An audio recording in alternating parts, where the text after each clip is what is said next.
Nous n'avons pas toujours été en accord avec Christine Rodier, c'est le moins qu'on puisse dire. Je voudrais aussi saluer, comme cela a été fait, un engagement politique dans la durée, puisque c'est quand même 25 ans de vie politique sur Athis Mons, ce qui n'est pas rien en termes d'investissement personnel, puisque et d'ailleurs beaucoup dans l'opposition également, où c'est quand même des moments difficiles.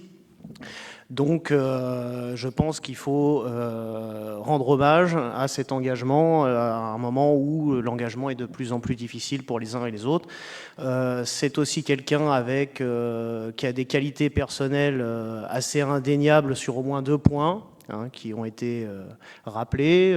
Pour moi, le premier, ce serait de reconnaître une certaine sens du contact, avec, je pense, une facilité à aller vers les gens qui font que, globalement, je pense qu'elle était, sur le plan personnel, assez appréciée, finalement, des administrés, et également sa grande ténacité. Je pense qu'on peut dire que c'est quelqu'un qui a quand même du courage, une force de caractère, qui sont d'ailleurs suffisamment rares aujourd'hui pour être remarquées, dans un monde où on a tendance à céder devant toutes les pressions. C'est quand même quelqu'un qui était quand même courageuse. Voilà.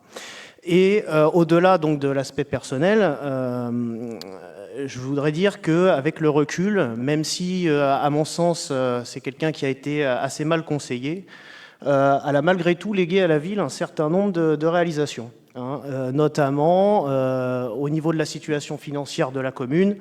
Une situation qui a été laissée à son départ relativement saine, même si on pouvait avoir des divergences sur les notions d'investissement. Les comptes de la commune étaient plutôt dans le vert.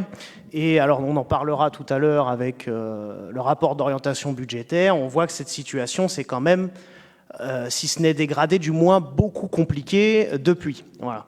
Et également quelques projets même bien tangibles, comme on peut le voir derrière vous, avec par exemple la rénovation de l'hôtel de ville et de son esplanade, qui avait été fait dans le cadre d'un projet en fait d'accessibilité aux personnes handicapées.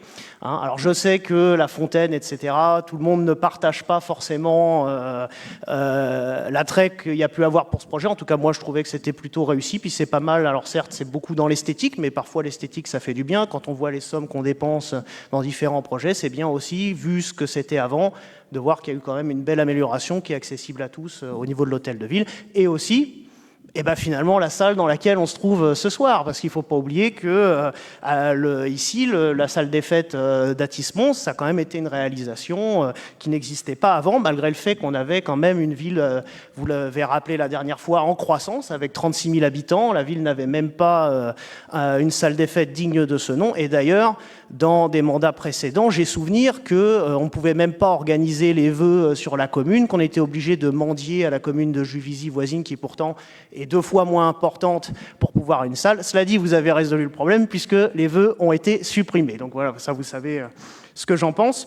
D'ailleurs, je pense qu'on pourra avoir peut-être le débat de cette salle. Je pense qu'elle est sous-exploitée, qu'on pourrait faire davantage de choses. Mais enfin, je m'éloigne un peu du sujet. Voilà. Et donc, je souhaite la bienvenue à Madame Haïm, qui remplace et qui, j'espère, viendra enrichir les débats que nous avons au sein du conseil municipal.